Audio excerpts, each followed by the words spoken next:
Jadi pilihlah dari sekarang.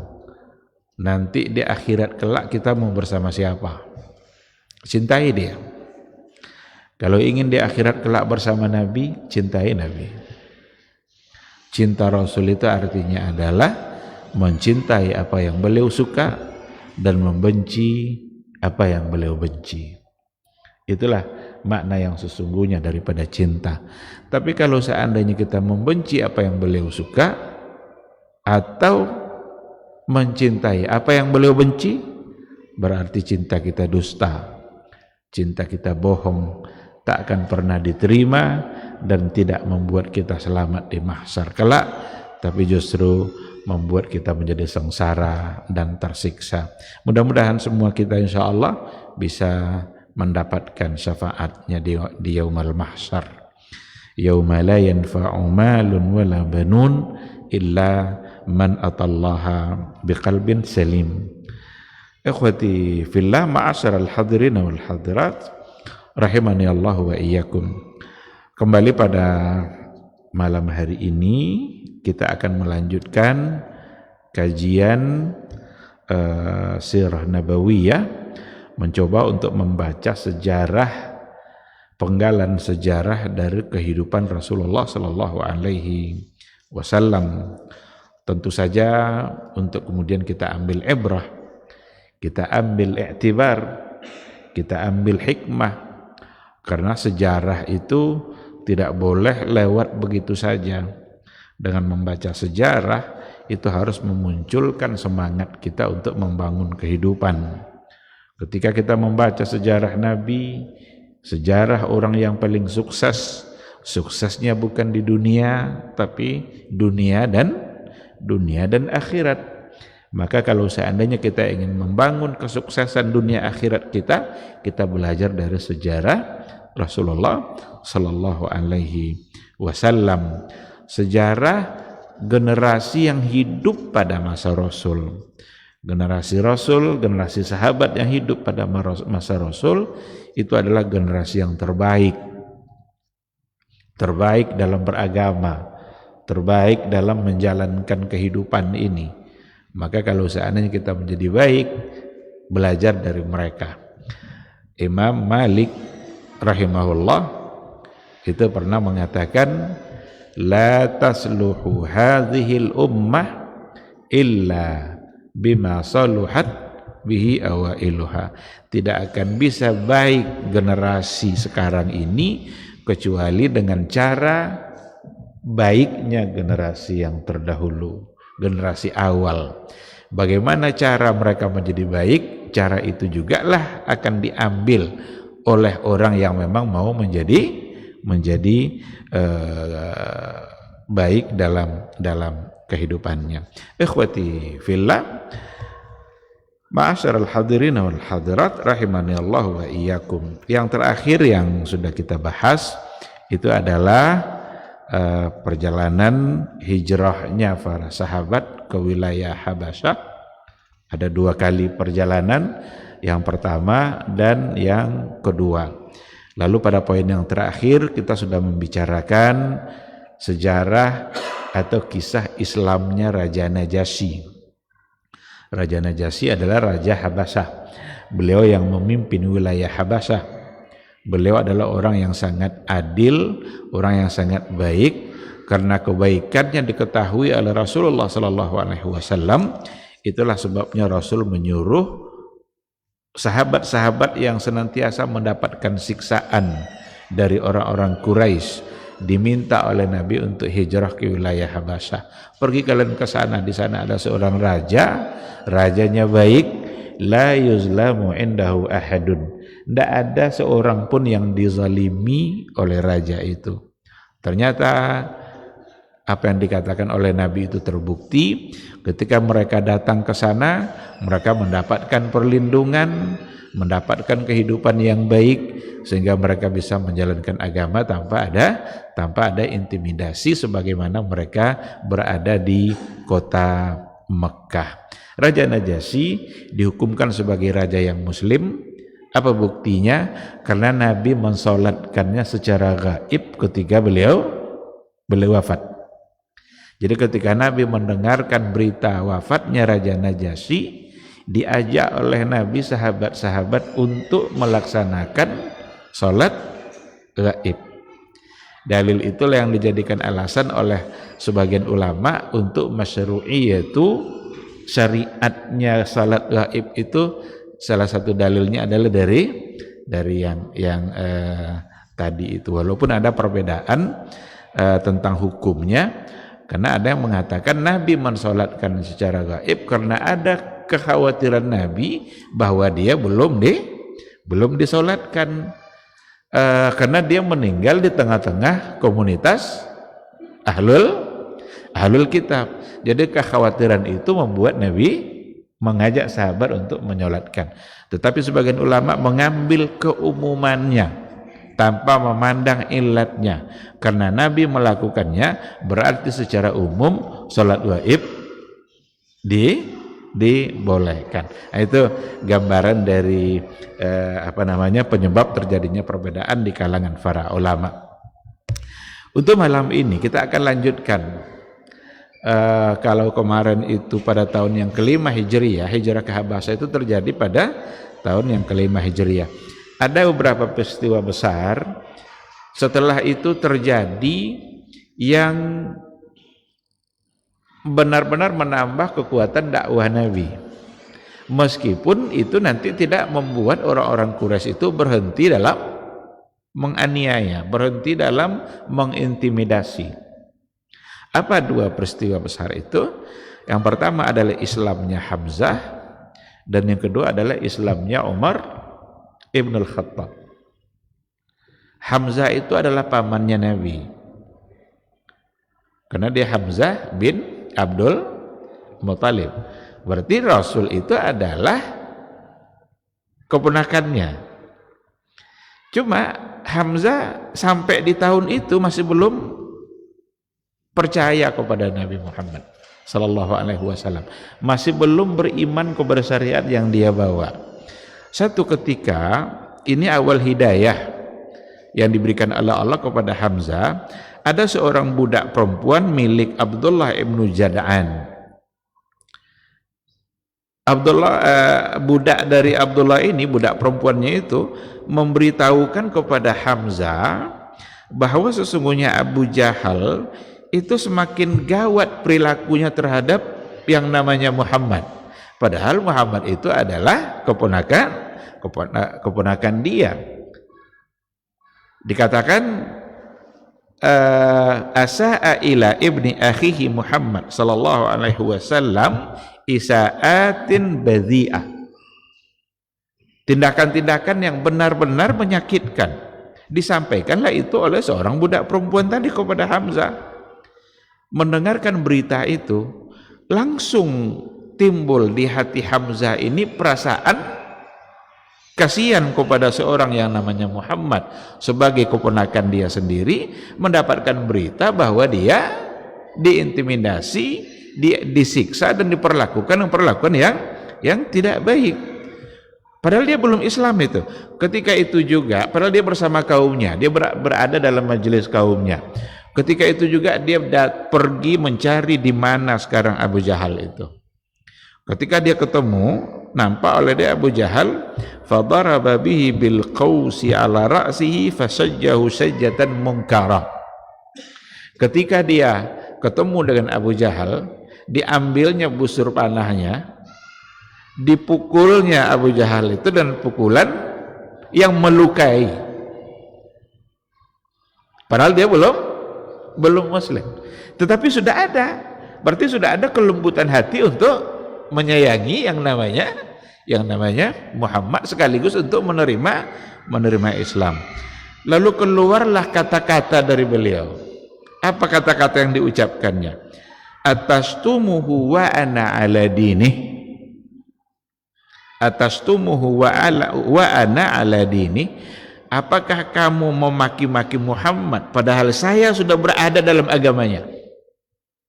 Terucap oleh Hamzah kata ini, dan ternyata memang ini adalah awal hidayah untuk seorang yang namanya Hamzah paman Rasulullah sallallahu alaihi wasallam, terbukalah hatinya untuk menerima Islam, untuk kemudian dia mengucapkan dua kalimat syahadat.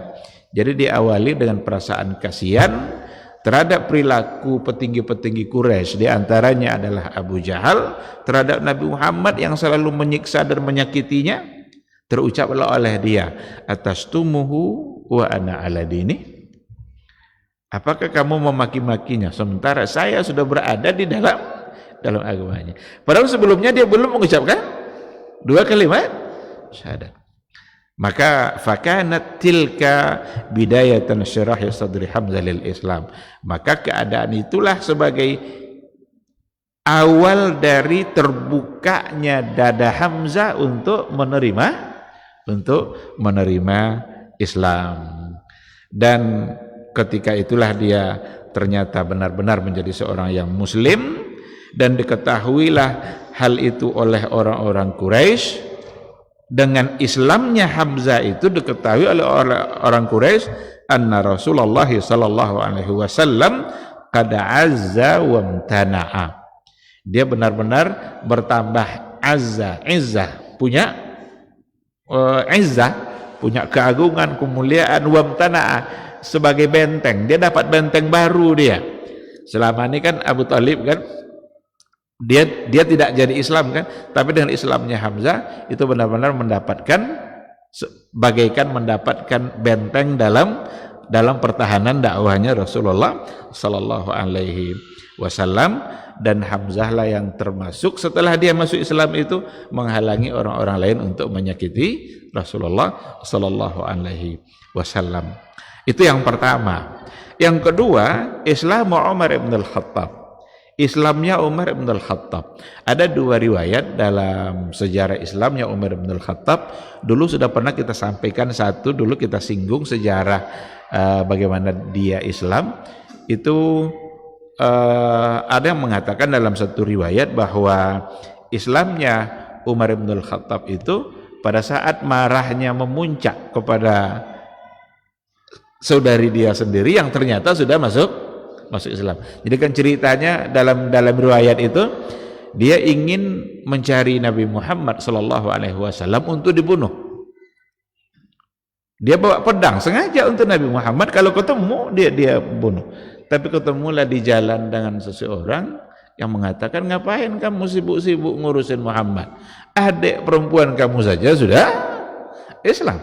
Mendengarkan kata-kata itu, berbalik dia pergi ke rumah adiknya itu, dan di pintu rumahnya dia mendengarkan ada ayat Al-Quran yang dibacakan, yaitu surat Taha ma anzalna alaikal qur'ana litashqa. Tidaklah kami turunkan Al-Quran ini untuk menyulitkan kalian.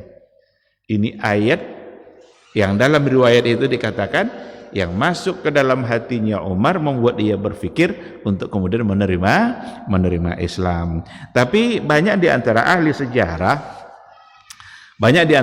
sejarah yang mengatakan bahwa kisah yang tadi itu sebuah kisah yang lam tarid bi isnadin sahihin maqbulin indal muhaddisin. Riwayat itu merupakan riwayat yang tidak cukup kuat dari segi sanad, jadi tidak datang dari sanad yang sahih yang dapat diterima indal muhaddisin, menurut para ahli hadis. Karena dalam catatan sejarah kan memang banyak juga terjadi perbedaan dikarenakan oleh kuat atau tidak kuatnya riwayat yang sampai kepada generasi yang sebelumnya. Maka sejarah tadi itu menurut sebagian ulama hadis itu merupakan lam tarid bi isnadin sahih, tidak melalui sanad yang sahih. Ada yang lebih sahih daripada itu, di mana dikatakan bahwa ketika orang-orang pergi hijrah ke kan ada yang hijrah ke Habasah kan, ada yang tetap di Mekah, tapi banyak yang hijrah ke Habasah. Lalu ketemulah Umar bin Al-Khattab itu dengan seorang perempuan, dan dia dalam keadaan musyrik, dalam keadaan belum beriman kepada Allah, dalam keadaan syiriknya. Ada namanya Ummu Abdillah, salah satu dari yang ikut pergi itu, ketemu dengan Umar bin Khattab. Lalu Umar berkata, "Atantalikuna ya Ummu Abdillah?" Padahal dia adalah seorang perempuan, berani untuk pergi meninggalkan Mekah agar aman dalam menjalankan agama. Lalu Umar bertanya, "Kamu ikut juga?" katanya. Qalat na'am. Yang perempuan tadi, Ummu Abdillah, berkata, "Na'am. Wallahi lanakhrujanna fi ardillahi." Sungguh demi Allah, kami akan keluar menuju bumi Allah. Berarti keluar meninggalkan Makkah. Faqad azaitumuna wa qahartumuna. Sungguh kalian telah menyiksa kami, menyakiti kami, menganiaya kami. Ternyata kata-kata perempuan itu juga berbekas pada hatinya Umar ibn al-Khattab. Seorang perempuan yang biasanya kan perempuan itu kan tentu tidak sama dengan laki-laki. Kalau laki-laki yang hijrah pergi kan oke, karena dia laki-laki dengan kekuatan fisik yang dia miliki. Sekarang perempuan, kamu ikut juga, kata Umar. Iya, karena kalian menyakiti kami, menyiksa kami, menganiaya kami, maka kami akan meninggalkan tempat ini dan pergi mencari tempat yang aman. Hatta yaj'alallahu lana makhraja, sampai akhirnya nanti Allah memberikan solusi bagi kami. Qalat, perempuan tadi berkata, berarti dia yang menceritakan ini kan, perempuan tadi, "Lau ra'aitu Umar wa riqatahu wa huznahu alaina." Jadi dia itu saya melihat Umar itu nampak di situ ada sedikit kelembutan hatinya, ada nampak sedikit kesedihannya terhadap kami. Kalau sudah mulai ada kesedihan seperti itu, berarti sudah mulai ada bibit-bibit kesadaran untuk kemudian menyesali apa yang dia lakukan. Lalu seseorang bertanya kepada perempuan tadi, "Atma'ati fi islamihi?" Apakah ketika ia mengucapkan itu kamu berharap dia masuk Islam? Qultu na'am. Ummu Abdillah bilang iya. Faqala, lalu ia berkata, "La yuslim hatta yuslima himarul Khattab." Tidak akan Islam Umar itu sampai Islam juga keledainya. Ini kan bahasa seolah-olah Umar itu mustahil akan Islam. Ini kawan dialognya Ummu Abdillah tadi itu. Apakah kamu ketika melihat kesedihan Umar seperti itu berharap Umar itu Islam atau tidak? Katanya iya. Tapi yang laki-laki tadi bilang tidak akan Islam dia kecuali kalau sudah Islam juga keledainya. Kan keledai tidak akan mungkin Islam kan? Berarti seolah-olah Umar tidak akan masuk Islam menurut si laki-laki tadi. Tapi si perempuan Ummu Abdillah melihat ada semacam kesedihan, sedikit barangkali mungkin nampak menyesalnya dengan sikap-sikap dia selama ini. Dan ternyata itu juga adalah merupakan awal dari hidayah untuk kemudian Umar masuk Islam. Tidak saat itu memang, tapi beberapa waktu setelahnya. Wa indama sarahallahu sadrahu lil Islam, ketika Allah telah membuka, melapangkan dadanya Umar bin Al-Khattab untuk menerima Islam, qala, Umar berkata, ayyu Quraisyin anqalu lil hadis, siapa di antara orang Quraisy ini yang bisa segera mungkin untuk menyampaikan sebuah berita? Jadi Umar nanya, siapa di antara orang Quraisy ini yang bisa secepat mungkin untuk menyampaikan sebuah berita? Faqila lahu, ada orang berkata kepada Umar, ada, kata orang itu, namanya Jamil ibnu Ma'mar al-Jumahi. Jamil ibnu Ma'mar al-Jumahi. Faja'ahu Umar fa akhbarahu bi islami. Datanglah Umar tadi menemui Jamil ibn Ma'mar dan menyampaikan bahwa dia Islam. Tolong sampaikan berita ini ke semua orang Quraisy kalau saya sudah Muslim.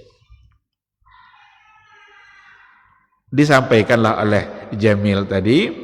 Jamil menuju Ka'bah. Ka'bah itu kan tempat pertemuan, memang tempat pertemuan orang banyak.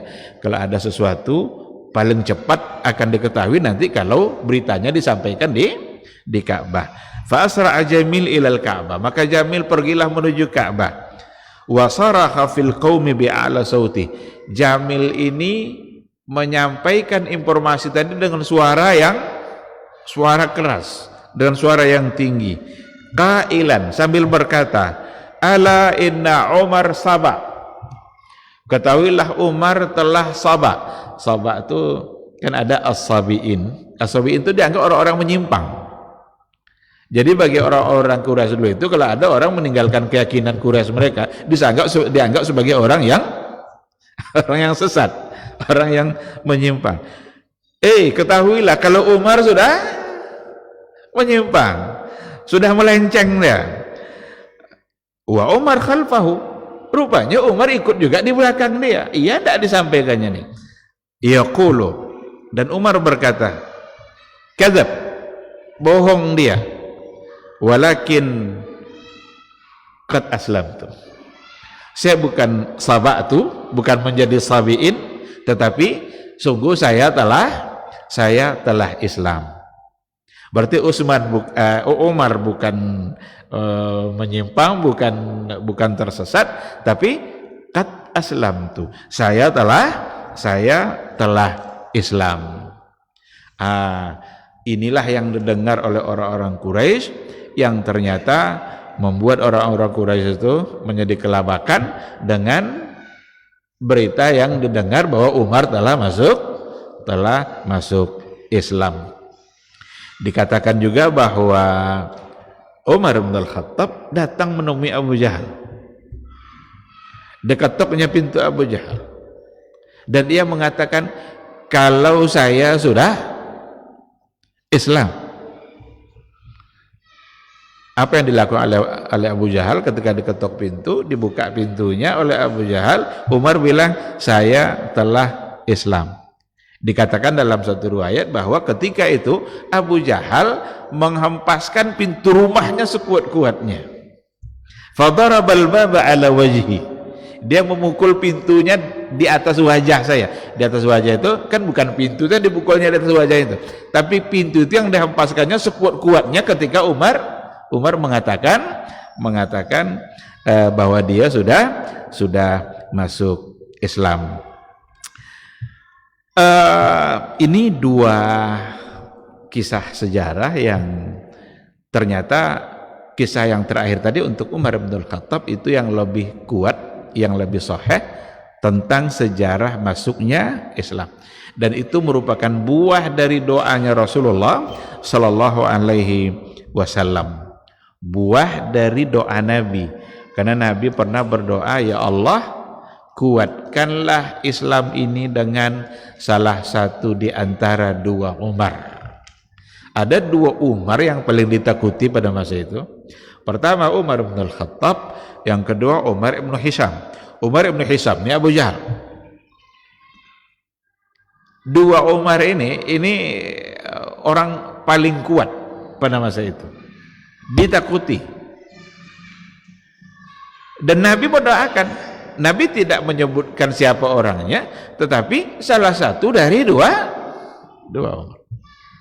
Ini juga jadi pelajaran bagi kita sebenarnya dalam berdoa. Kalau kita memohon kepada Allah Subhanahu wa taala, ada saatnya kita tidak langsung meminta kepada Allah sesuatu yang detail. Karena belum pasti yang detail itu yang terbaik untuk kita. Kan kalau kita berdoa, kita meminta sesuatu apa yang kita anggap baik untuk kita, kan?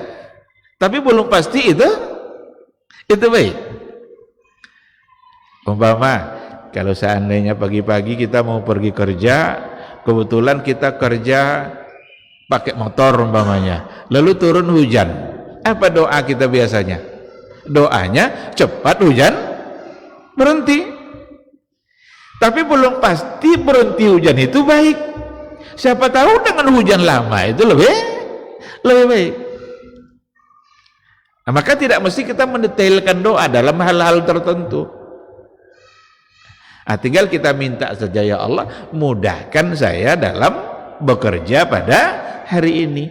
Biarlah hujan tetap turun, tapi mungkin Allah berikan kemudahan dengan cara yang lain.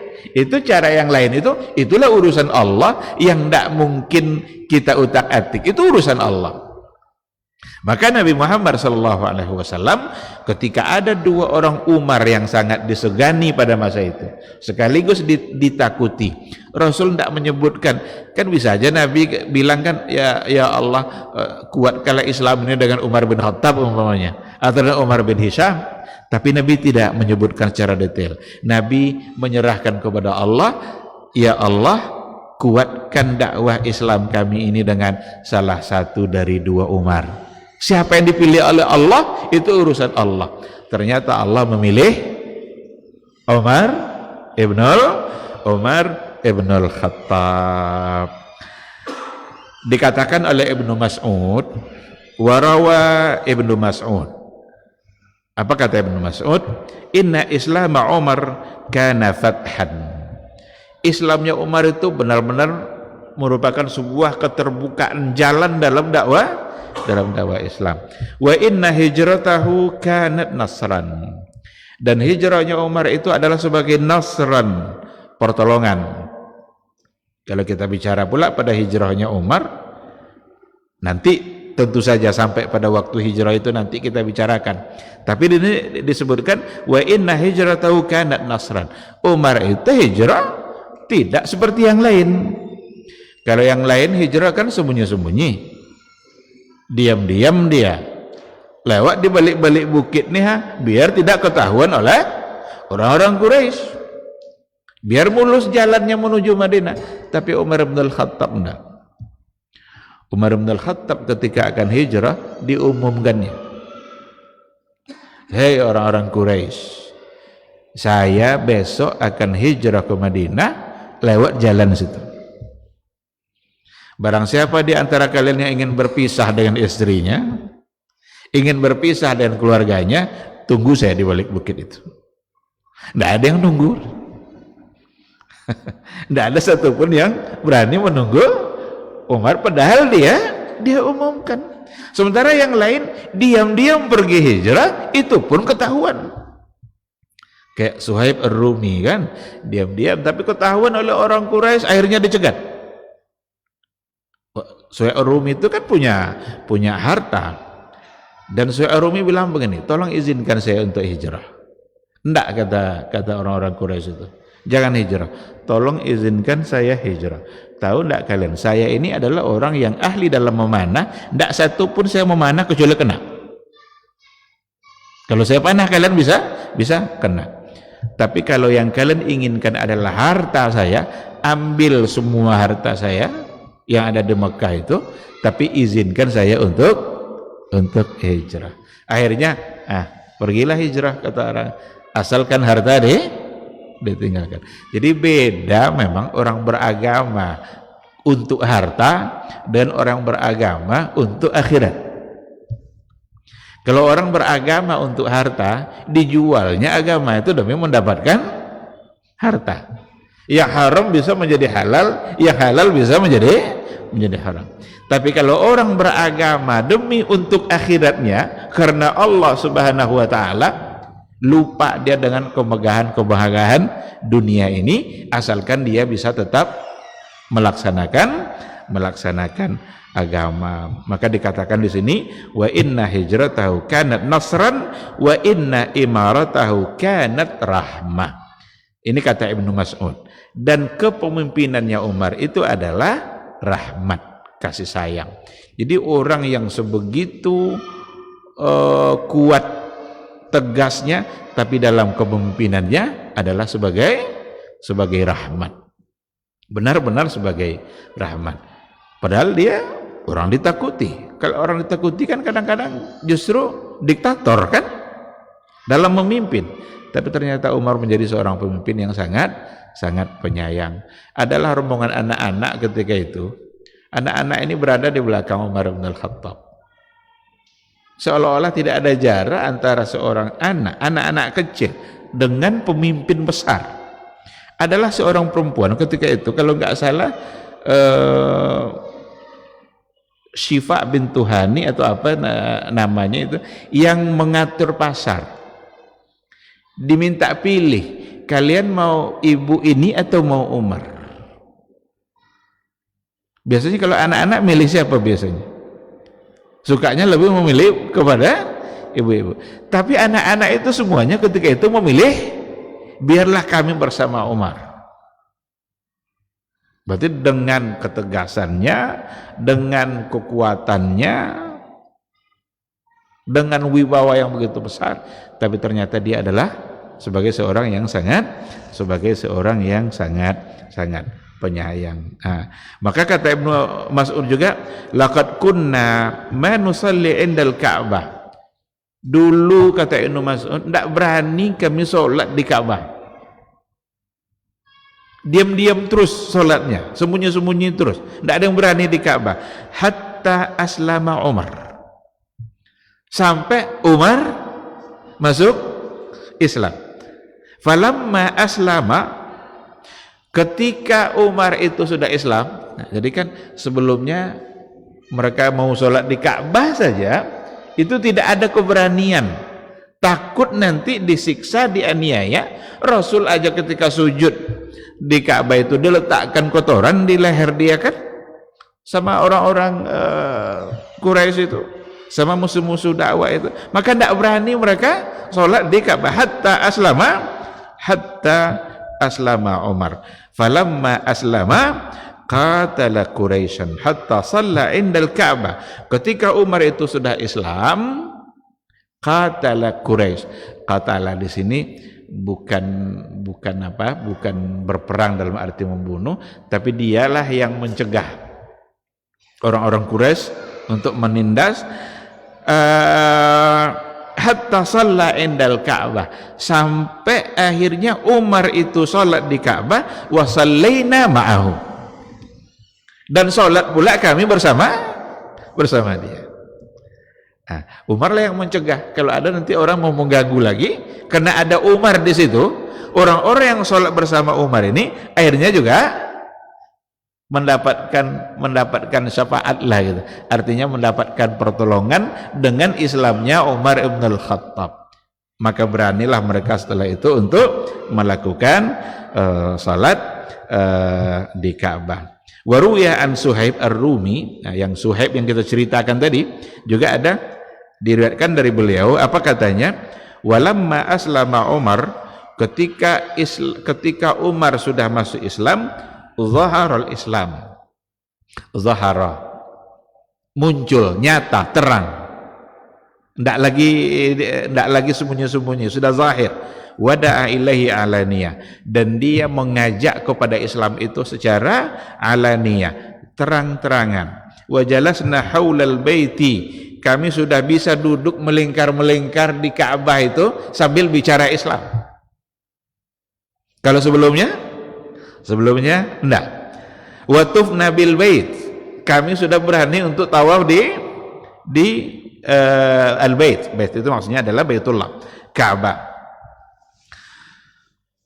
Jadi seperti yang kita katakan tadi, bahwa sesungguhnya dengan masuk Islamnya Umar bin Al-Khattab ini merupakan sesuatu yang sangat berharga dan berarti sebagai benteng dakwah bagi Rasulullah Sallallahu Alaihi Wasallam. Apa yang sebelumnya mereka sembunyi-sembunyikan, apa yang sebelumnya mereka takut untuk melakukannya secara terang-terangan, tetapi ternyata ketika Islamnya Umar bin Al-Khattab, semuanya mereka menjadi berani untuk melakukan secara terang-terangan. Nampaklah, muncullah semakin nyata Islam yang dibawa oleh Rasul di tengah-tengah masyarakat Quraisy ketika itu. Akan tetapi masuk Islamnya yang berdua ini ternyata bukan berarti menghentikan intimidasi dan siksaan-siksaan dari orang-orang jahiliyah, orang-orang musyrik. Malah mereka semakin memikirkan cara baru untuk menghentikan dakwah Bahkan mereka punya niat, kalau begini ini berarti yang harus dibunuh itu Muhammad. Berarti Nabi ini harus dibunuh nih. Karena yang dihalangi dalam berdakwah justru jumlahnya semakin banyak. Kalau yang sebelum-sebelumnya yang kebanyakan masuk Islam diawali oleh orang-orang miskin, tapi sekarang justru yang masuk Islam itu adalah petinggi mereka. Wajarlah semakin mengkhawatirkan. Tidak diduga-duga oleh mereka bahwa Umar dan Hamzah ini akan masuk Islam. Ternyata dua-duanya sudah masuk Islam. Muncullah pikiran-pikiran dari orang-orang Quraisy itu. Petinggi-petinggi Quraisy, apa yang mereka pikirkan? Kalau begitu berarti Rasul, dia tidak bilang Rasul tentu saja, Muhammad harus dibunuh. Mulai ke tingkat yang lebih parah, karena figurnya itu, sentralnya itu yang mau dimatikan. Dan ternyata mereka merancang untuk melakukan hal yang seperti itu. Akan tetapi Bani Hashim, Bani Abdul Muthalib tentu tidak akan diam, karena Rasul kan berasal dari keluarga Bani Hashim, Bani Abdul Muthalib, yang mereka itu yang akan membela Rasulullah Shallallahu Alaihi Wasallam, dan tentu saja tidak akan diam. Maka berkumpul pula ala Bani Hashim dan Bani Abdul Muthalib ini, yang merupakan keluarga besar dari Rasulullah, padahal tidak semua mereka yang sudah masuk Islam, tetapi naluri kekeluargaan mereka muncul. Walaupun mereka belum Islam, tetapi ini kan keluarga, tidak mungkin untuk dibiarkan dia sampai terbunuh oleh orang-orang Quraisy. Maka diberikanlah penjagaan yang begitu kuat, begitu ketat kepada Rasulullah Shallallahu Alaihi Wasallam. Betul-betul dijaga, sampai kalau seandainya ada orang yang mau membunuh Nabi Muhammad Shallallahu Alaihi Wasallam, maka mereka lah yang akan menghalanginya, menghadangnya, asalkan memang Nabi tidak dibunuh. Setelah itu mereka, karena Bani Hashim sudah berkumpul untuk membela Nabi Muhammad agar tidak terbunuh, walaupun tidak semua mereka Islam, mereka memikirkan embargo Bani Hashim, namanya al-muqata'ah, muqata'ah ammah. Embargo itu tidak boleh berbelanja. Kalau ada orang yang mau berbelanja dengan mereka, jangan biarkan, pokoknya tidak boleh bermuamalah, bahkan sampai tidak boleh menikah dengan mereka. Diembargo lah, dibiarkan mereka itu tertutup, tidak boleh bergaul, tidak boleh bermuamalah dalam kehidupan kesehariannya. Ini nanti insya Allah yang akan kita bahas pada pertemuan yang sebelumnya, yang sesudah nanti, namanya al-muqata'ah al-ammah, embargo secara umum untuk Bani Hashim. Dan itu, kesepakatan itu ditulis dan ditempelkan di dinding Ka'bah. Jadi semua orang-orang jahiliyah kafir Quraisy itu dilarang untuk bermuamalah dengan Bani Hashim. Dalam riwayat dikatakan, orang yang menulis kesepakatan yang ditempelkan di Ka'bah tadi, setelah dia menulis, tangannya menjadi lumpuh. Ini nanti sejarah-sejarahnya insya Allah akan kita sampaikan pada pertemuan yang akan datang. Bagaimana muqata'ah itu, apa yang terjadi pada saat muqata'ah, dan bagaimana berakhirnya muqata'ah tersebut. Barangkali ini mungkin yang kita sampaikan pada malam hari ini, karena waktu Isya sudah masuk. Mudah-mudahan apa yang disampaikan tadi ada ilmu yang bisa kita terima, ada sejarah yang dapat kita pahami, yang mudah-mudahan dari sejarah kita selalu bisa mengambil satu persatu dari penggalan sejarah itu pelajaran-pelajarannya untuk kita bawakan dalam kehidupan keseharian kita. Terima kasih. Subhanakallahumma wa bihamdika asyhadu an la ilaha illa anta astaghfiruka wa atubu ilaik. Wassalamualaikum warahmatullahi wabarakatuh.